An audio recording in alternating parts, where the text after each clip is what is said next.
Yang baik, ibu, ketahuilah tidak ada suami yang senang ketika dikasari sama istrinya.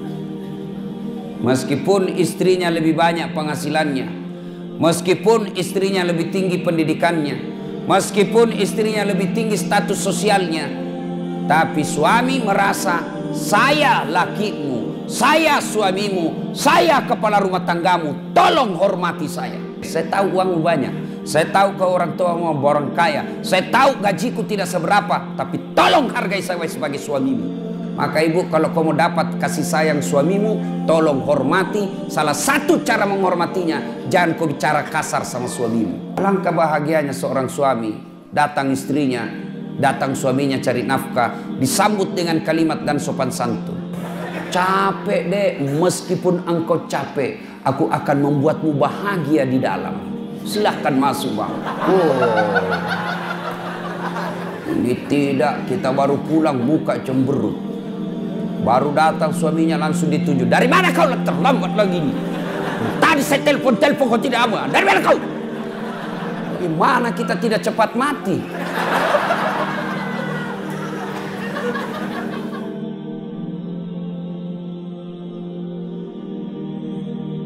Keluarga itu terdiri dari 3 unsur, minimal 2, umumnya 3. Apa itu? 1, suami, 2, istri, 3, anak. Ini satu keluarga, ya. Nah, untuk dirindukan oleh surga, maka ketiga unsur ini harus melaksanakan tugasnya masing-masing. Surga dunia maupun surga akhirat. Adakah surga dunia? Ada. Ada surga akhirat? Ada. Kewajiban kita percaya rukun iman, percaya kepada akhirat. Salah satu rukun iman yang 6 itu percaya kepada akhirat. Kalau orang tidak percaya kepada akhirat, maka dia akan melakukan apa saja semau-maunya. Nah, mari kita lihat. Untuk membentuk keluarga yang harmoni, yang dirindukan oleh surga, pertama, hati-hati milih pasangan. Hati-hati milih istri, waspada milih suami. Bagaimana cara memilih istri? Bagaimana pedoman agama memilih suami? Kata Nabi, nikahilah seorang perempuan kalau dia perempuan, nikahilah seorang lelaki kalau dia lelaki. Untuk apa? 4 hal. Jadi kalau dia laki-laki, nikahi perempuan karena 4 pertimbangan. Kalau dia perempuan, terima laki-laki karena 4 hal. Apa itu? Pertama kata Nabi, nikahilah dia dengan melihat 1, kecantikannya. Penting milih perempuan cantik, penting milih laki-laki gagah. Kenapa? Karena hampir 24 jam di depanmu. Baru pulang kantor, dia lagi. Mau tidur kita, dia lagi di depan kita. Mau sarapan, ada lagi dia. Berarti kalau jelek, pasti cepat ganti casing. Iya toh? Maka penting cari perempuan cantik, tapi tidak boleh menjadi pilihan utama. Kenapa? Karena cantik itu ada batasnya. Cantik itu ada waktunya. 17 tahun sweet 17, kau tersenyum, semua orang terpesona di komplek ini. 17 tahun. Tapi balik itu angka 17. 71 tahun. Kau tersenyum, lari cucumu. Kenapa? Dikira mau digigit. Apalagi zaman sekarang, jangan percaya cantik. Kenapa? Cantik bisa ditipu-tipu. Putih betul fotonya, mulus. Ternyata kamera 360. Cantik, tapi tipu-tipu.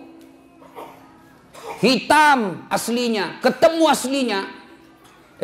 Putih di fotonya, ketemu aslinya hitam. Mukanya putih betul, hitam, lehernya hitam. Jangan percaya, bisa ditipu. Coba lihat sekarang, usia 70 tahun bisa dikasih mudah, nampaknya seperti 50 tahun. Maka cantik penting, tapi tidak boleh menjadi pilihan utama. Kenapa? Karena cantik itu ada batasnya. Yang kedua kata Nabi, pilihlah dia menjadi istrimu karena keturunannya. Penting melihat keturunan, tapi tidak boleh menjadi prioritas utama. Kenapa? Karena ada orang, bapaknya Nabi, anaknya pengkhianat. Belajar dari kisahnya Nabi Nuh. Ada orang bapaknya penyembah berhala, anaknya menjadi Nabi. Lihat kisahnya Ibrahim alaihissalam. Maka tidak boleh menjadi pilihan utama. Kenapa? Karena sejarah mengajarkan ada orang bapaknya pengkhianat, anaknya menjadi beriman. Ada pula bapaknya yang Nabi, justru anaknya berkhianat. Yang kedua, pilihlah dia menjadi pasanganmu karena kekayaannya. Penting mencari orang kaya, tapi tidak boleh menjadi prioritas. Kenapa? Kekayaan juga ada batasnya. Dia kaya bapaknya, tapi anaknya 13. Bagi warisan, habis. Menjadilah lelaki yang tidak menggantungkan harta dan kebutuhan rumah tangganya sama mertua. Ketika Anda terlalu menggantungkan kehidupan ekonomi dalam rumah tanggamu kepada mertua, maka kalian tidak akan independen, kalian tidak akan bebas, dan kalian akan selalu hidup di telunjuk jari mertuamu. Kau merdeka lah. Dan yang keempat kata Nabi, nikahilah dia karena apa? Karena agamanya. Lalu mahasiswa saya bertanya, Ustadz, kenapa agama nomor 4? Mestinya ke nomor 1. Betul, agama nomor 4, tapi dia tidak titik di situ. Dia koma, lalu ditegaskan oleh Nabi, utamakan agamanya, karena dengan agama kau dapat keempat-empatnya. Untuk mendapat dialah keturunan baik-baik, dia cantik, dia orang kaya, kemudian bagus agamanya. Kumpul empat-empatnya ini, 1000 perempuan belum tentu ada satu. Ada yang cantik mukanya, akhlaknya kesurupan. Ada lagi anak orang kaya, mukanya lagi hancur. Ada lagi keturunan baik-baik, miskin lagi. Untuk mendapat sempurna 4 sangat sulit. Kalau ada di Bengkalis ini, di komplek Duri ini, kalau ada ibu, tolong tunjukkan saya juga masih mau. Jatah kita kan 4 giga bos. Sayang kita dikasih 4 giga, kok cuma pakai 1 kuota weh.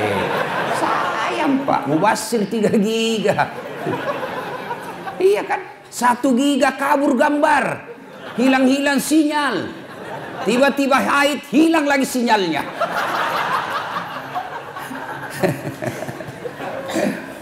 Nah itu dulu ya, agamanya baik-baik, utamakan agama. Adik-adik cewek, kalian kalau sudah ada yang melamar, kau lihat dia rajin berjamaah, tutur katanya sopan, ya sudahlah, meskipun dia kerjanya belum jelas, tapi kalau sholatnya sudah jelas, kau terima itu. Dan kau terlalu sombong. Mentang-mentang kau sudah kerja, mentang-mentang kau sudah baik pendapatanmu, ada yang datang melamarmu penghafal Quran, apa kau bilang? Berani betul lamar saya. Apa modalmu? Ya modalnya hafalan Quran. Orang yang hafal Quran itu Quran berjalan. Kau tolak, Allah tutup pintu jodohmu, akhirnya kau jadi gasturi. Tahu gasturi? Gadis tua Republik Indonesia.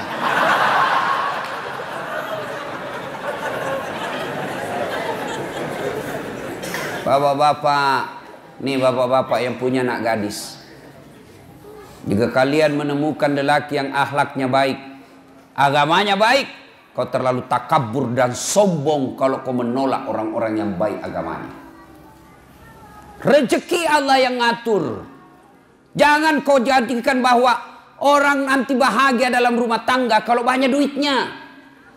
Kalau duit yang membuat orang bahagia, semestinya tidak ada orang kaya yang berantakan keluarganya.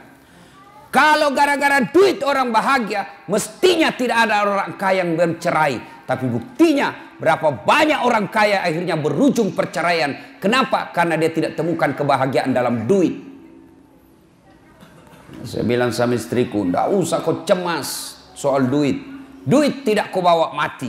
Ngapain kau cemas soal duit? Duit kau tidak bawa mati. Langsung dia bilang membalik, langsung dia bilang, iya betul duit tidak dibawa mati. Tapi kalau tidak ada duit rasanya mau mati.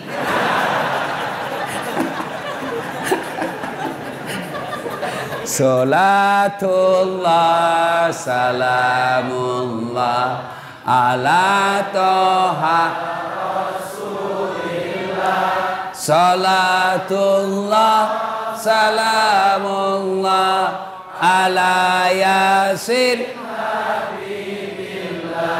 Alhamdulillah. Kalau mau keluarga bahagia yang dirindukan oleh surga, mulailah dari memilih pasangan. Keturunan baik-baik juga harus kita lihatnya, tapi tidak boleh menjadi prioritas dan menjadi ukuran yang mutlak. Tapi yang kata Nabi, utamakan agamanya. Kalau agamanya baik, meskipun mukanya tidak cantik, tapi akhlaknya yang baik, maka memperbaiki rasa wajah dilihat. Ya, yang paling sial jelek, keturunan pencopet, akhlaknya hancur, miskin, tak tahu pula ngaji. Nauzubillah min zalik. Mudah-mudahan tidak ada seperti itu jodoh kita. Pak, ya, kalau ada yang senang anak gadisnya, Pak, tanya agamanya baik atau tidak. Gimana cara melihatnya? Gampang. Gimana caranya? Ada anak kita yang senang, panggillah dia jam 5. Nah, kau datanglah jam 5 sore ya. Ya om, datanglah di jam 5. Cerita, masuk maghrib, suruhlah asan. Kau asan nak, sudah masuk maghrib, mulai pucat itu.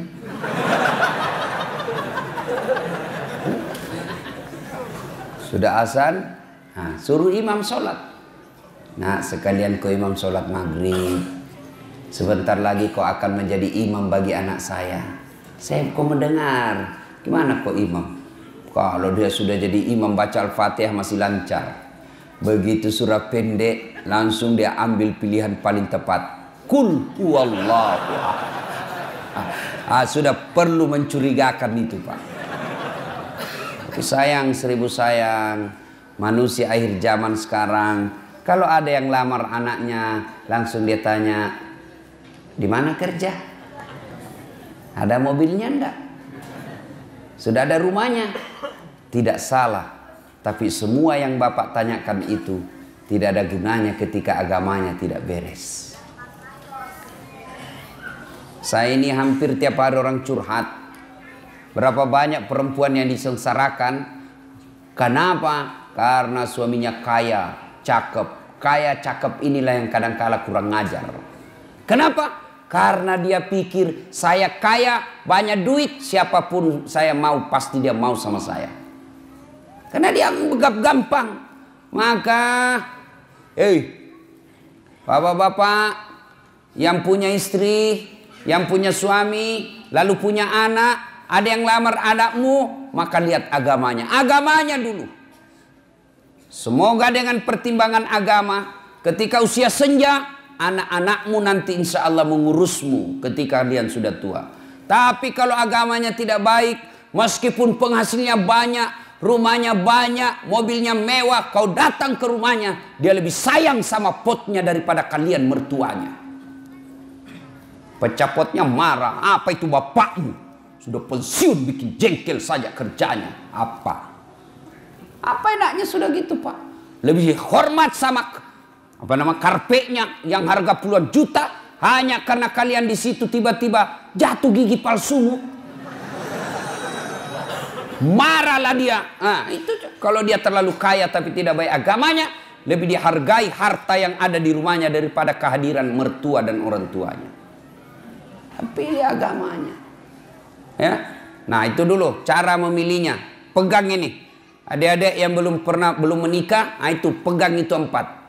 Lihat agamanya, utamakan itu. Bagaimana kami yang sudah punya istri, Ustaz? Nah, Bapak boleh evaluasi ulang. Ya. Kalau berani.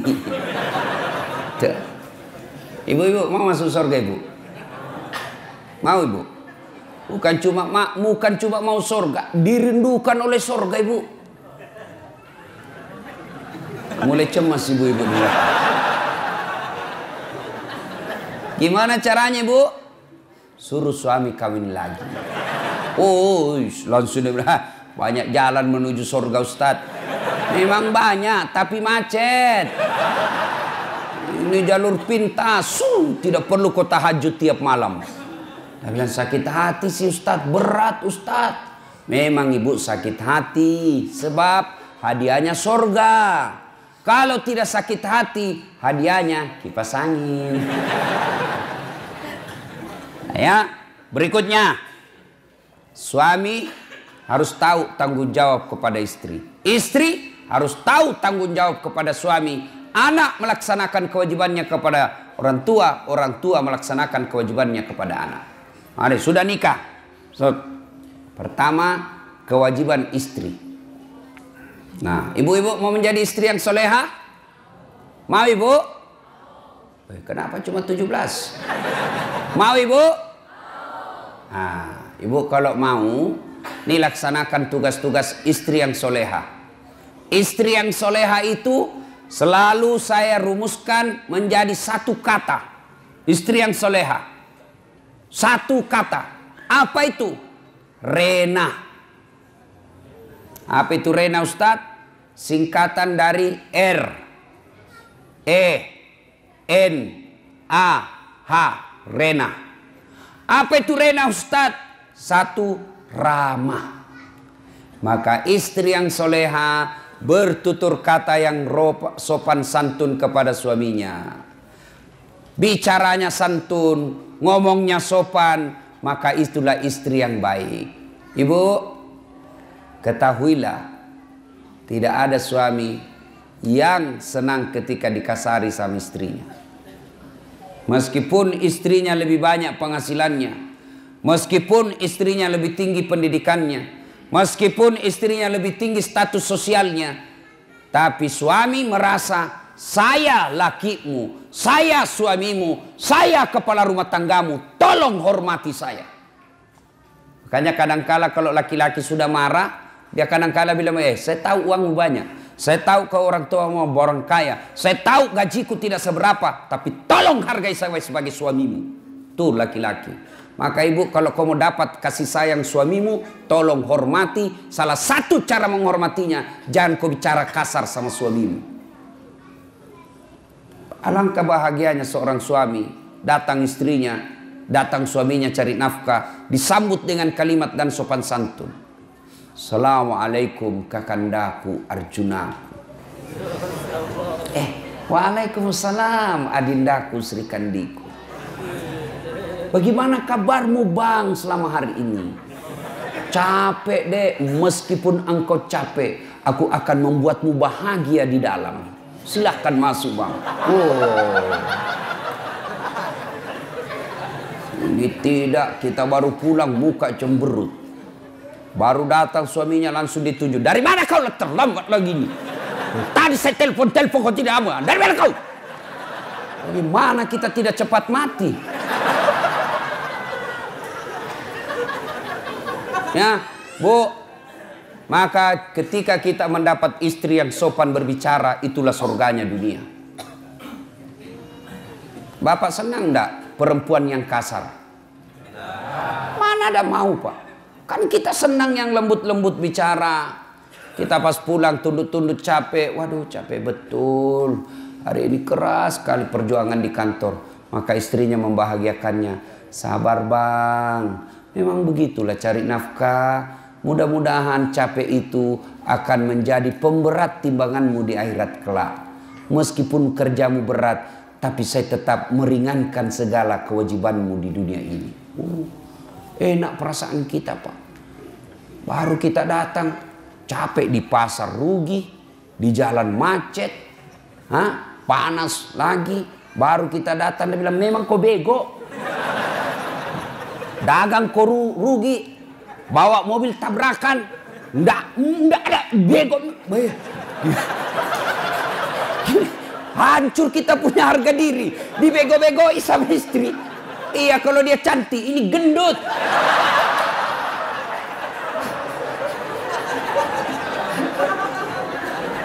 Ya, R, ramah. Yang kedua, RE, apa itu? Elok. Istri yang soleha, maka dia berpenampilan cantik dan menarik di depan suaminya. Hai, bayangkanlah istrimu masing-masing.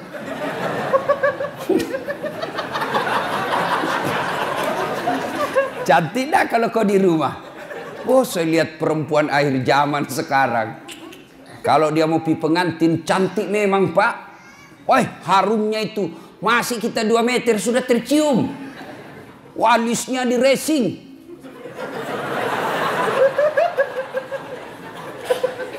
Itu tuh. Saya lihat tuh di Facebook perempuan sekarang banyak yang palsu, Pak. Alisnya tebal, palsu. Bibirnya merah, palsu. Pipinya kebiru-biruan, palsu. Matanya biru, palsu. Giginya rapi, palsu. Pantatnya gabus. Cantik memang kalau mau nepi pengantin, Masya Allah, cantik betul. Harum, klimis. Tapi kalau mau tidur sama suaminya, la haula wala quwwata illa billah.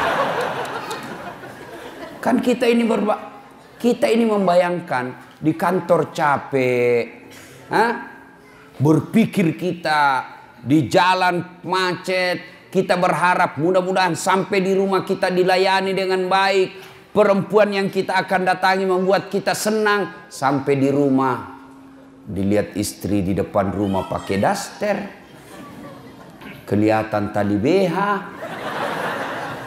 Dikasih tahu baru turun kita dari mobil. Oh, istri saya kok kayak gini. Iya tuh. Ditegur, kelihatan itu tali BH-mu, dilihat semua orang. Apa dia bilang? Jangan lihat BH-nya, Pung. Yang penting rasanya, bos. Ya, halo Bu. Bu. Ibu. Woi. Mau ndak dirindukan surga? Maka ketika kau tidur berpakaianlah yang cantik. Itu dalam sebuah hadis Nabi jelaskan, malaikat mendoakan wanita, misalnya ibu dandan nih, dandan sebelum tidur, maka malaikat mendoakan sepanjang tidurnya ibu, ya Allah, rahmati wanita ini karena dia berdandan untuk menyenangkan hati suaminya. Itu didoakan sepanjang malam. Ayo ibu terpraktek sebentar. Mau tidur kau seksi sebentar. Kalau perlu pakai baju renang.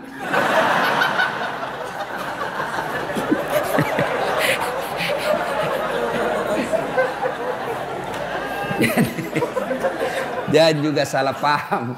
Mentang-mentang sudah dengar, dia sudah cita-cita besok kalau datang suami saya akan penampilan lain dari yang lain. Dia pakai pantopel, pakai rok mini-mini, baju sempit, dia kuncir 3 rambutnya. Satu mau datang suaminya, astagfirullah, kesurupan istri. Ayo, tapi wanita yang dandan untuk menyenangkan hati suaminya itu ibadah. Bahkan wanita soleha itu kata Nabi, mereka yang ketika dipandang oleh suaminya menyenangkan hati suaminya. Tapi sayang perempuan kita sekarang, Pak, terbalik. Dia mau tidur seadanya. Begitu dia mau keluar rumah, mau menyenangkan hati suaminya orang. Berdandan, pakai baju baru. Siapa yang cicilkan baju ibu? Hah? Woi! Jangan ketawa, saya serius ini. Siapa yang cicilkan baju di rumah? Suami. Siapa yang belikan kalian baju? Suami. Lalu kenapa kalian ketika mau tidur kalian pakai seadanya? Ini wanita akhir zaman.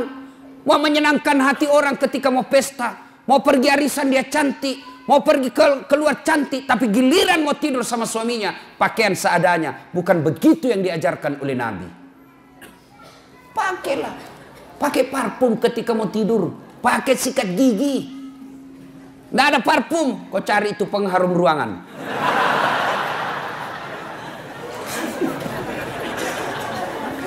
REN, Apa itu N? Nikmat.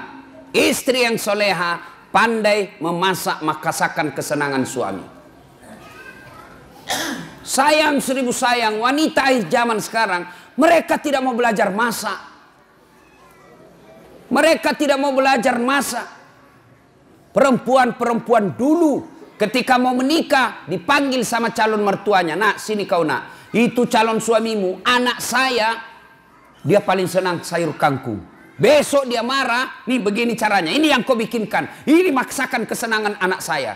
Dan itu memang ibu-ibu dulu, itu dia tahu semua masakan kesenangan anaknya. Ibu saya itu di kampung, dia bisa bedakan itu. Oh, kalau anak saya yang pertama itu ini dia senang. Itu anak saya yang ini dia senang ini. Dia tahu semua masakan kesenangan. Maka istri yang baik, maka dia tahu masakan kesenangan suaminya. Tidak bisa tiap hari, ya sudahlah sekali sebulan. Ketika kau sudah terima honornya suamimu, kau masaklah yang dia senang suamimu. Telepon suamimu, bang, jangan makan di luar. Saya masak spesial hari ini buat abangku sayang. Itu kan enak. Kita mau pulang tiba-tiba masuk WhatsApp.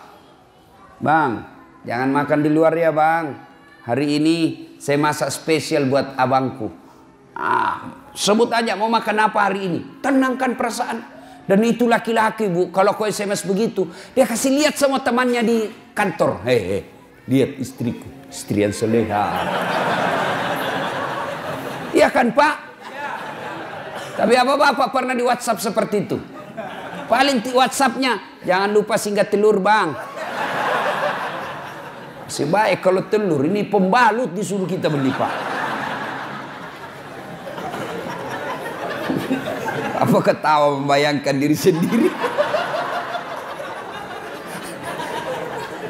Bu, sekarang tapi sayang wanita sekarang.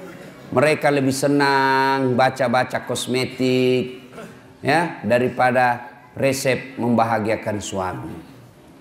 Dan kita juga pak, kalau istri di rumah masak, hargai masakan suami. Istri, itu istri paling emosi kalau dia sudah masak serius lalu bapak tidak kasih pujian. Membahagiakan istri itu memuji masakannya. Bahkan dari semua jenis bohong, satu bohong yang boleh bahkan berpahala ketika bapak bohong. Apa? Bohongnya seorang suami untuk membahagiakan istrinya. Boleh. Contoh, tiba-tiba istri kita hijrah, bertobat, lalu dia baca ceramah, nonton ceramah Ustadz Das'ad. Salah satu kewajiban istri memasak masakan kesenangan suami. Kalau dia pergi lama masak. Dia naik Gojek lah pergi pasar. Ya 1 jam dia keliling. Dia keliling itu pasar untuk mencari yang paling murah. Perempuan kan begitu pak. Hobinya nawar. Beda 5.000 dia keliling pasar itu. Sudah sampailah di rumahnya. Panaslah dia masak. Dia sambil baca buku resep. Dia belajar. Begitu datang suaminya senanglah dia. Wah masakan spesial ini. Begitu dicoba suaminya. Langsung dilistrik. Kenapa bang? Enak betul. Barusan saya dapat masakan seperti ini. Nyaman. Bapak boleh bohong seperti itu. Bahkan bapak akan menghancurkan perasaannya istri. Ketika bapak terlalu jujur waktu itu. Goblok. Beleng-beleng lu. Hancur perasaannya perempuan. Coba kalau bapak terlalu jujur waktu itu. Bagaimana hancurnya perasaan istri. Maka ibu-ibu belajarlah memasak. Ya. Sekarang ibu-ibu malas masak pak. Dia lebih senang go food. Tidak tahu kalau di sini apa ada itu ya makanan dibeli semua. Itu kalau kota-kota besar pak semua dibeli. Sambal terasi pun yang sudah diulek-ulek dibeli pak.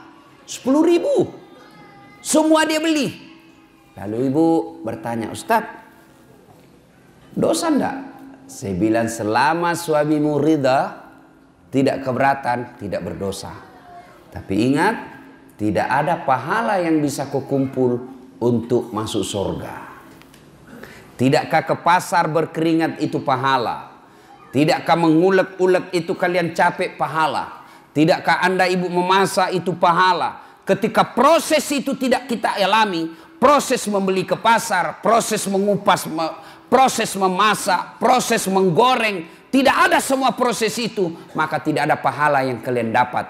Dan ketika pahala Anda tidak ada, maka apa harapanmu masuk ke dalam surga? Apakah orang masuk surga karena tidak punya dosa? Ibu-ibu, apakah orang masuk surga karena tidak punya dosa? Kalau orang masuk surga tidak punya dosa, maka tidak ada isinya surga kecuali Muhammad sallallahu alaihi wasallam. Hanya satu manusia yang tidak punya dosa, dialah baginda kita Muhammad sallallahu alaihi wasallam. Kalau kita ini muka-muka penuh dosa semua ini, Pak. Lalu kenapa orang bisa masuk surga? Ketika ditimbang pahalamu dengan keburukanmu, timbang punya timbang, ternyata lebih banyak pahala kebaikanmu daripada dosamu, akhirnya kau masuk surga. Itu sebabnya. Maka ibu-ibu, memasak adalah pahala. Maka mulai besok masaklah. Apa hebatnya kalau ibu memasak? Apa hebatnya kalau ibu-ibu memasak di rumah? Satu, jelas halalnya. Ibu masak jelas halalnya. Masakan di luar belum tentu halal. Ayam potong, hati-hati. Banyak ayam potong yang mungkin bangkai. Banyak ayam potong yang mungkin tidak halal. Kenapa? Karena yang memotong bukan orang Islam. Banyak ayam potong barangkali haram. Kenapa? Karena dipotong bukan atas nama Allah. Pernahlah saya melihat orang ayam potong, Pak. Dia potong ayam, enggak dia baca basmalah. Kan itu kalau orang potong ayam 1 ekor, 1 basmalah. Bismillahirrahmanirrahim. Ambil lagi, bismillahirrahmanirrahim. Ini penjual ayam potong, dia potong ayam 30, Pak. Dia cuma bilang bismillahirrahmanirrahim kali 30. Enggak boleh, Bos. 1 ekor 1 bismillah. Hai Bapak, saudara-saudara sekalian. RENA. Sekarang A. Apa itu A? Anggun. Istri yang soleha, cerdas. Ibu-ibu belajar. Kalau ibu tidak belajar, siapa yang didik anak? Ibu bahkan repot ketika ibu tidak punya pendidikan agama. Bagaimana cara mentransfer ilmu agama ke anak kalau tidak ada yang kita transfer? Ada ibu ditanya sama anaknya, "Mak, kenapa tahun lahirnya Nabi disebut tahun gajah?" Apa dia bilang mamanya? Karena bukan tahun kambing, nak.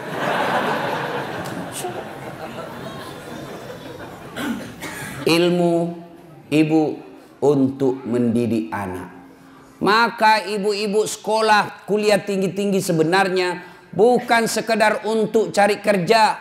Ibu-ibu jadi dokter, jadi sarjana, jadi magister, bukan sekedarnya untuk status sosial semata, bukan untuk mempermudah dapat kerja, tapi yang lebih utama ilmu yang ibu dapat di kampus, ilmu yang ibu dapat di uni perkuliahan, tujuannya apa? Untuk mendidik anak-anak di rumah. Jangan lagi berkata, wah rugi saya sekolah tinggi-tinggi tidak jadi pegawai. Tidak ada ruginya menuntut ilmu. Ilmu yang kita dapatkan di bangku kuliah, insya Allah kita akan tiriskan ke anak-anak kita. Harus belajar. Ibu juga kalau tidak belajar, dibodoh-bodohi sama suami. Suaminya alasan rapat, ternyata pergi merapat. Itu kalau ibu beleng-beleng. Yang kelima, istri yang soleha punya sifat H. Apa itu H? Hemat, pandai mengatur, memanajemen, mengelola keuangan keluarganya. Karena berapa banyak laki-laki akhirnya berurusan dengan aparat hukum dan dihina dan dipermalukan masuk penjara gara-gara apa? Istrinya tidak mensyukuri penghasilan suami. Apa kek kau sikat di kantor, Pak? Apa kek? Masa ini kita sudah 5 tahun menikah tidak pernah kau belikan saya emas? Malulah suaminya. Akhirnya apa? Menyalahgunakan jabatan, ketangkap polisi. Gara-gara apa? Istrinya tidak mensyukuri apa yang Allah berikan kepadanya. Ibu, dengar ini. Semua laki-laki ingin membahagiakan istri. Semua kami laki-laki ingin memberikan apa yang diinginkan oleh istri. belikan emas, belikan kamar yang baik, kasih sesuatu yang apa yang dia mau, kasih intan berlian. Tapi apa boleh buat, rezeki dari Allah, bukan kita yang ngatur, tapi Allah. Sama jenis kerjaan kita, sama pekerjaan kita, sama kantor kita, tapi demi Allah rezeki kita masing-masing beda. Ada 3 kewajiban Allah, ada 3 hak Allah yang tidak boleh dicampuri oleh manusia. Itu rahasia Allah, itu menjadi hak prerogatif Allah, tidak boleh manusia campuri. 3, apa itu? Jodoh. Ini rahasia Allah. Biar kalian mau sekali, kalau bukan jodoh tidak jalan. Pacaran 11 tahun tidak jodoh, tidak masuk. Tapi kalau jodoh, baru kenal 2 bulan, jodoh ditangkap hansip, kasih nikah. 2, ajal. Kalau sudah tiba saatnya, tidak bisa diundur dan tidak bisa dimajukan. Itulah ajal. Yang ketiga, rezeki. Rezeki ini Allah yang ngatur. Bapak ibu tidak usah cemas. Allah yang tentukan rezeki kita. Maka ibu, berapa penghasilan suamimu? Selalulah ucapkan alhamdulillah. Bang, jangan menghalalkan segala cara bang. Saya istrimu, berapapun yang kau dapat, berapapun yang kau bawa ke rumah, saya ikhlas dan akan menerimanya dengan senang hati. Karena memang itulah rezeki yang Allah sudah tentukan untuk rumah tangga kita. Tenang kita suami. Nah, itulah jadi istri yang soleha. Ibu mau tahu lagi rahasia suami supaya dia tidak marah. Selain hargai dia, jangan bicara kasar, urus anaknya dengan sebaik-baiknya. Karena itulah prestasi terbesarnya seorang suami, anak. Nah, bapak-bapak mau punya istri seperti yang saya jelaskan tadi? Mau? Mau? Nah, bapak juga harus jelaskan tugasnya sebagai suami. Apa tugas sebagai suami? 1, mendidik. Didik istri kita, didik anak-anak kita. Gimana kita mau mendidik istri kalau kita sendiri tidak bisa memberikan teladan? Dan mendidik istri tidak sekedar mengharapkan apa yang didapat di bangku kuliah, tapi mendidiknya harus kita memberikan contoh yang baik. Tidak mungkin istri kita bisa sholat subuh lebih awal kalau suaminya sendiri sudah jam 7 masih tidur. Tidak mungkin istri kita bisa berbicara yang santun kalau kita laki-laki setiap marah kasar ngomongnya. Engkau goblok memang kau. Apa dia tahu ini si gendut hitam, pulang kau di rumahmu. Apa?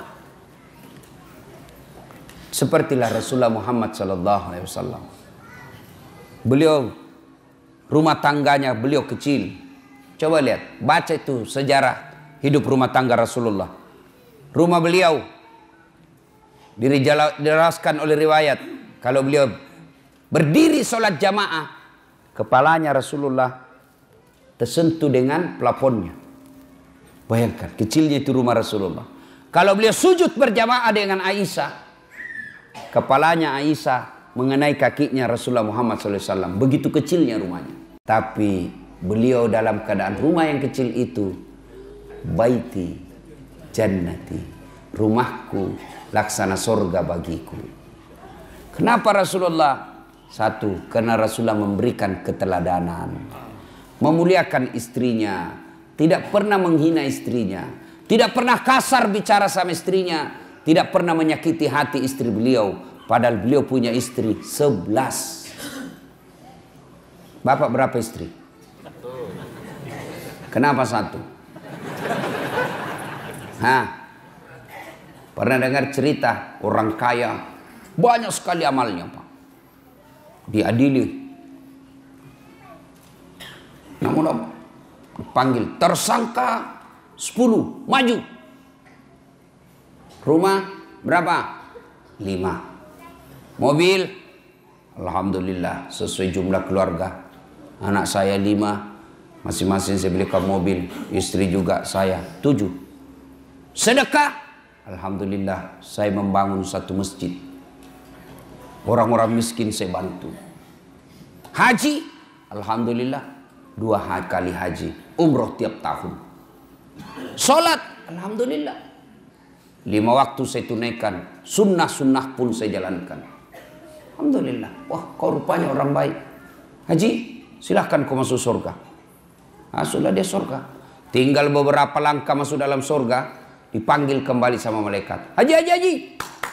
Tunggu dulu. Apalagi malaikat. Ini tunggu dulu. Masih ada satu pertanyaan yang luput ini.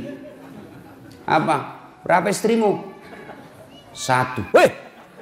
Kenapa cuma 1? Kau kuat banyak duit.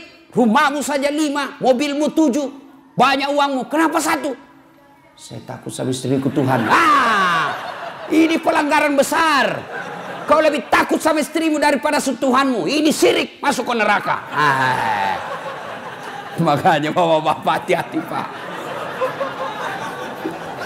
Marah ibu-ibu di belakang. Bapak saudara-saudara sekalian ya. Nah, kewajiban suami mendidik istri.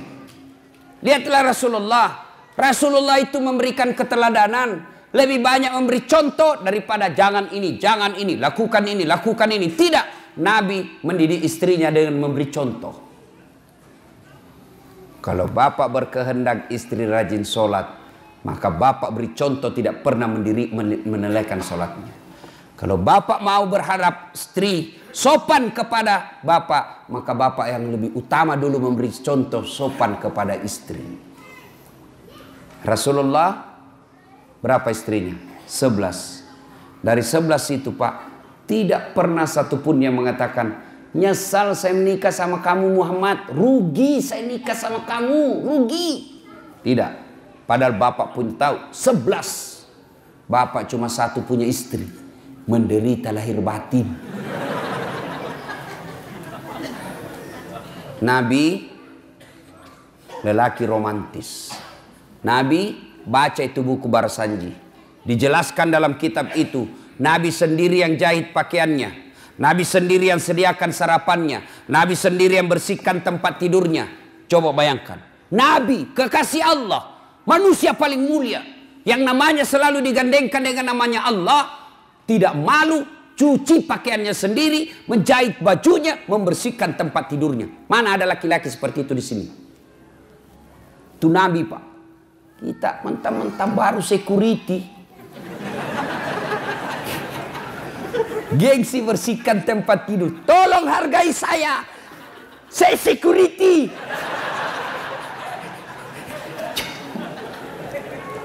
Itulah Rasulullah, tidak malu bersihkan tempat tidurnya. Coba mulai besok Pak, memperbaiki diri rumah tangga kita, berikan contoh yang teladan yang baik. Jangan pernah kasar bicara sama istri. Nabi romantis, begitu romantisnya Nabi, Masya Allah. Minum, beliau kalau minum, setiap minum begini, coba saya kasih contoh ya. Oh ini ada yang sudah terbuka. Misal Pak ya, beliau minum. Bismillahirrahmanirrahim. Dia kasih istrinya. Hebatnya lagi, bekas bibirnya istrinya yang diminum. Jadi beliau minum, gini. Kasih lagi istri. Minum lagi setutugu, kasih lagi istri. Hebatnya bekas bibirnya istrinya. Coba kalau bapak minum bekas bibir istri. Kenapa bang? Bau betul mulutmu.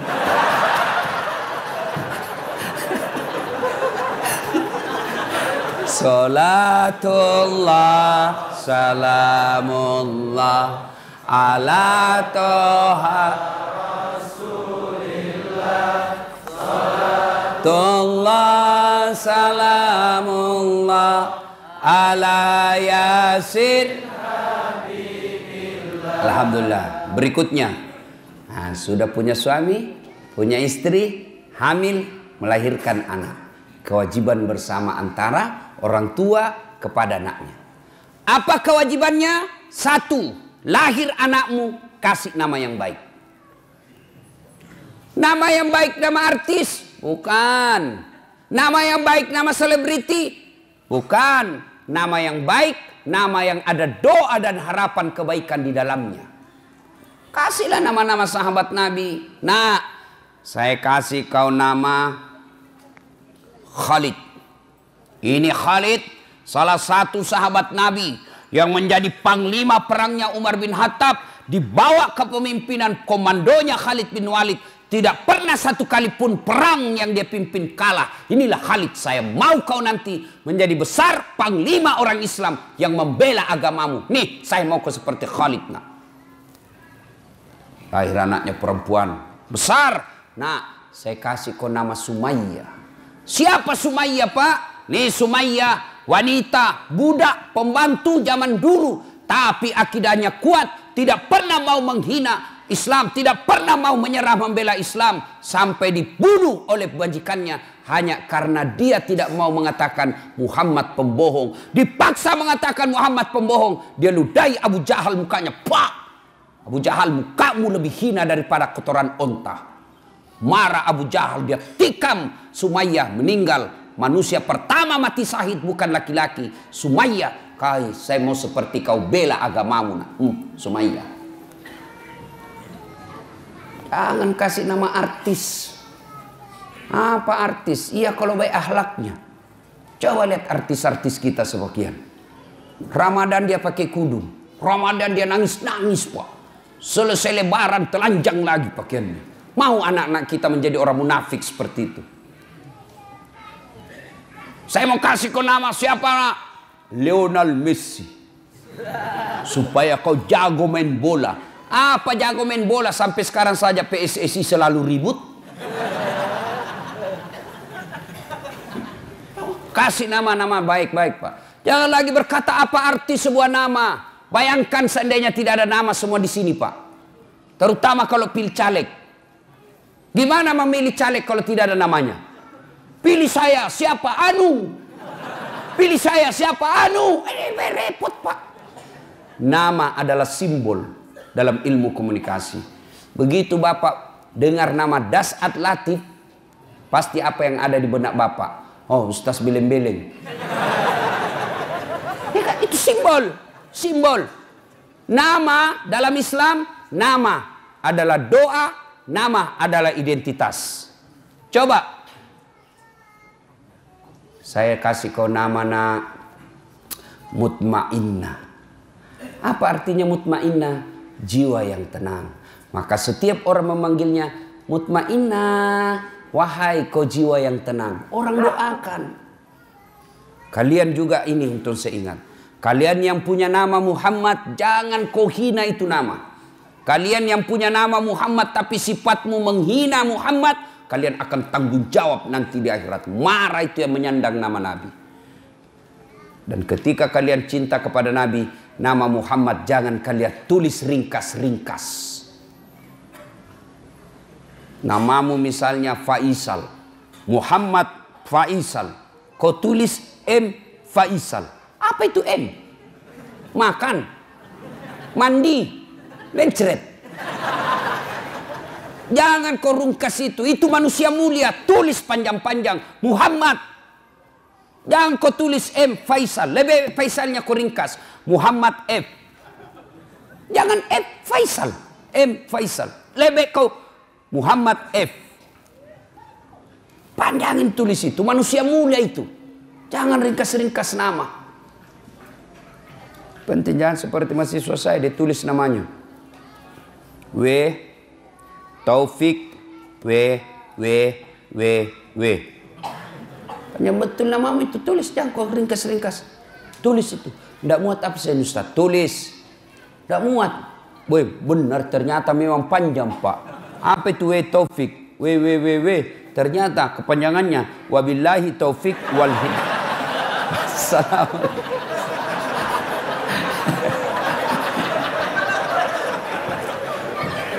Dua, nama adalah identitas. Satu, nama adalah doa. Yang kedua, nama adalah identitas.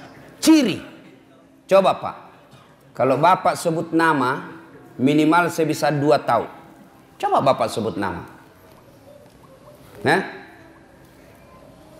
misal Bertus Ginting. Biasanya non muslim ini Pak. Iya toh? Iya. Dari nama saya bisa tahu. Muhammad Iqbal, pasti Islam. Bertus Ginting, non muslim. Yang kedua, suku.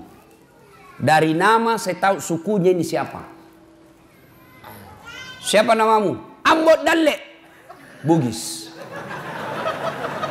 Ini tidak mungkin Ambot Dalle Jawa. Tidak mungkin. Tidak mungkin. Paling kalau Jawa Margono, Jokowi. Jawa itu. Susilo Bambang Yudhoyono. Jawa Pak. Kalau Ambot Dalle Bugis. Tidak mungkin. Siapa namamu? Ambot Dalle. Suku Klaten. Tidak mungkin Pak. Ya, nah, kasih nama yang baik. Lahir anak, kasih nama yang baik. Yang kedua, kewajiban orang tua mendidiknya. Didik anak. Bagaimana cara mendidik anak? Silakan baca buku-buku riset. Tapi bapak keliru dan sesat ketika bapak mendidik anak meninggalkan Al-Quran. Allah mengabadikan satu surah untuk kita orang Islam, metode dan tata cara yang tepat dalam mendidik anak. Surah apa Ustadz? Ada yang tahu? Ada yang tahu? Coba saya kasih hadiah. Ayo, angkat tangan. Siapa yang tahu? Saya kasih hadiah. Siapa? Ayo, mana? Ayo. Anak muda. Siapa? Surah apa? Angkat tangan, sebut, naik ke sini. Bapak Pak. Surah ayat. Karena Bapak lupa ayatnya cuma 50 Bapak hadiah. Hadiah. Siapa yang tahu surah apa? Kan sudah ditahu surah Luqman. Ayat berapa? Ayo Bapak. Ayat 12 sampai? Pokoknya ayat 12 sampai dan seterusnya. Ini hadiahnya Pak. Coba Pak. Lain-lain itu rasanya uang Ustadz Pak. Ya. Tabe. Ada anak muda yang bisa? Ya, ada. Surah berapa? Luqman ayat 12 sampai? Kau bukalah. Supaya Bapak berhenti penasaran, buka nanti. Mulai dari surah Luqman ayat 12 dan seterusnya. Bagaimana Al-Quran mendidik anak? Di situ, ya bunayya la tusrik billah. Wahai anakku, jangan kau menserikatkan Allah. Itu dulu ajarkan anak-anak kita. Bagaimana cara mendidik anak yang masih kecil, usia 2 tahun, 3 tahun. Bagaimana cara mendidik anak? Biasanya anak-anak kita senang dengan lagu, maka perkenalkan agama tauhid dengan lagu-lagu. Dengan lagu apa? Lagunya Umi Rama. Katakan Tuhan itu satu. Itu lagunya Umi Rama. Kasih lagu-lagu yang Islami. Topi saya bundar, bundar topi saya. Kalau tidak bundar, bukan topi saya. Ya pastilah karena kepala kita bundar. Gantilah itu lagu. Tuhan saya Allah, Allah Tuhan saya. Kalau bukan Allah, bukan Tuhan saya. Itu akidah. Banyak Tuhan. Ada Tuhan Siddhartha Gautama, ada Tuhan Sang Buddha, ada Tuhan Yesus Kristus. Tapi kita orang Islam, Tuhan kita Allah. Tuhan yang saya sebut tadi bukan Tuhan orang Islam. Tuhan kita Allah. Siapa itu Allah? Pencipta alam semesta. Jelas. Ibu-ibu dulu kan bagus-bagus lagunya mendidik anak. Masuk bulan maulid seperti ini, dia lagu-lagu maulid. Pada zaman dahulu kala, pada zaman jahiliyah, lahirlah seorang Rasul yang terakhir dan mulia. Anaknya bertanya, siapa ya mak? Nabi terakhir mak. Dan lanjut lagi nya, Nabi Muhammad namanya. Terus siapa nama ibunya mak? Siti Aminah ibunya. Bapaknya siapa mak? Abdullah nama ayahnya. Di mana tinggal? Di Dumai atau Bangkalis? Madinah tempat tinggalnya. Oh gitu ya mak. Terus gimana lagi dong mak? setelah dewasa diangkat menjadi rasul. Siapa yang angkat, Mak? Vice President atau security? Oleh Allah yang kuasa. Allah itu siapa, Mak? Pencipta alam semesta. Itu dulu tuh, ibu-ibu dulu. Masuk lagi bulan Rajab, bulan Isra Mi'raj, lagu lagi. 27 Rajab Nabi Muhammad diisrakan dari Masjidil Haram ke Masjidil Aqsa. Tuh, ibu-ibu lagu dulu. Begitu suaminya sakit-sakit dan tua-tua, dibelai-belai rambutnya sambil menyanyi lagi. Bila Israel.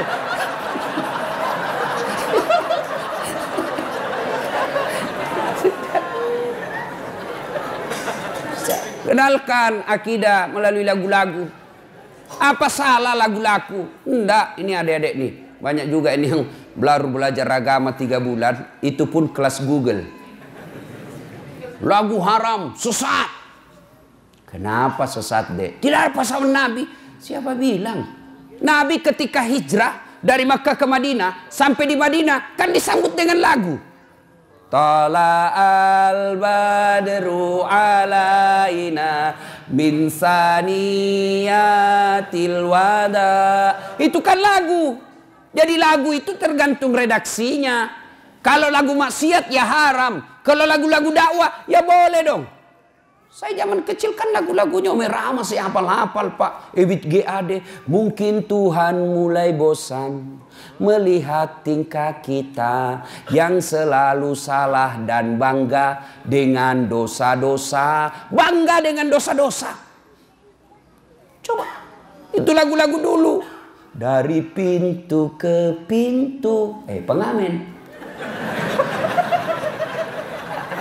Lagu-lagu dulu, Pak. Lagunya Umi Rahma kita hafal-hafal, Pak. Mengapa minuman itu haram? Karena merusak kepikiran. Itu lagu-lagu dulu, Pak.